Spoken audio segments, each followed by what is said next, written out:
ये क्लास 6 के हमारी दुनिया का अध्याय 4 पृथ्वी के प्रमुख स्थल रूप। इसका आज हम लोग क्वेश्चन आंसर फुल रूप से करेंगे।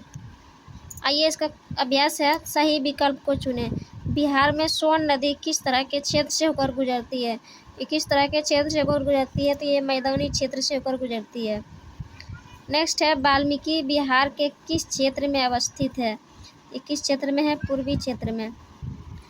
तीसरा नंबर है, धान की फसल के लिए उपयुक्त मिट्टी है? ये चिकनी मिट्टी उपयुक्त है। नेक्स्ट आपके पठार के ऊपर की सतह होती है तो कैसी होती है? ये पूछ रहा है तो सपाट होती है। ये 5वां नंबर है, पर्वतों के कितने प्रकार होते हैं? तो ये 3 प्रकार के होते हैं पर्वत। अगला है, खाली जगहों को भरें। तो खाली जगहों को भरना है। इसमें बिहार का अधिकतर भाग डैश नदी के दोनों ओर मैदानी भाग के रूप में फैला है। इसमें कौन नदी है? ये गंगा नदी है। दूसरा है, डैश को संसार की छत कहा जाता है। तो किसको संसार की छत कहते हैं? तो पामीर की पठार।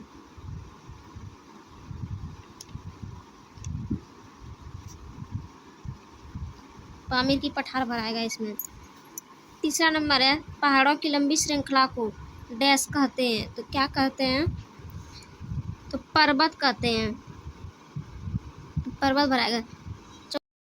4 नंबर है, शिमला और कश्मीर देश के प्रमुख डैश पर्यटन स्थल के उदाहरण हैं। तो इसमें जो भराएगा, इसमें भराएगा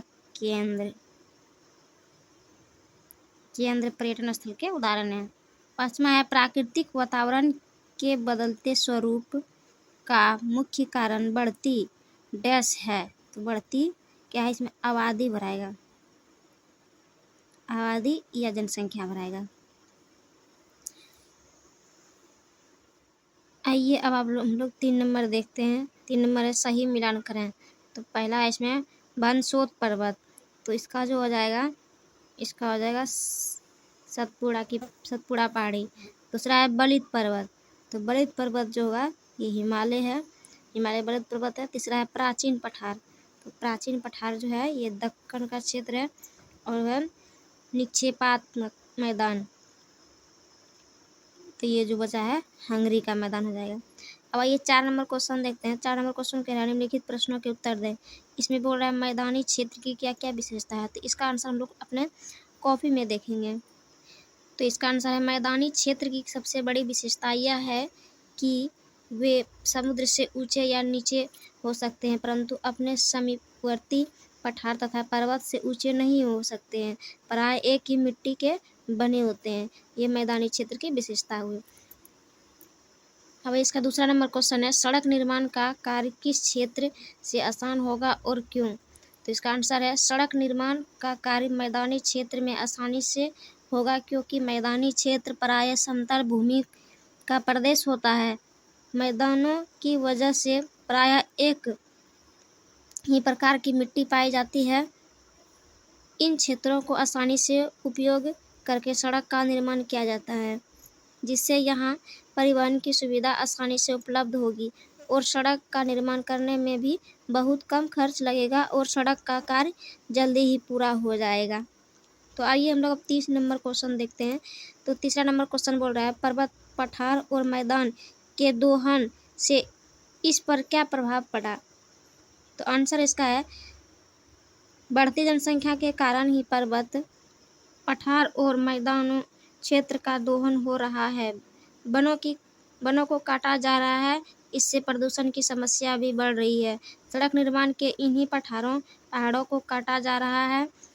मैदानी क्षेत्र में परिवहन जल समतल भूमि होने के कारण कल कारखाने बन रहे हैं, जिससे आबादी काफ़ी घनी हो गई है। कारखानों के लिए खनिजों की उपलब्धता पठारों से, इसलिए पठारों का भी दोहन हो रहा है, जिससे प्राकृतिक सुंदरता घट रही है और प्रदूषण बढ़ रही है।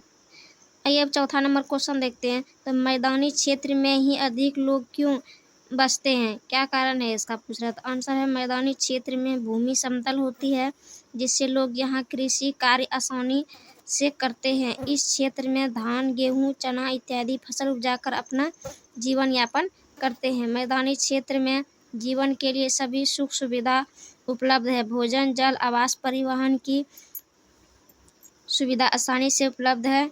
सड़क मार्ग भी आसानी से प्रदान हो जाती है।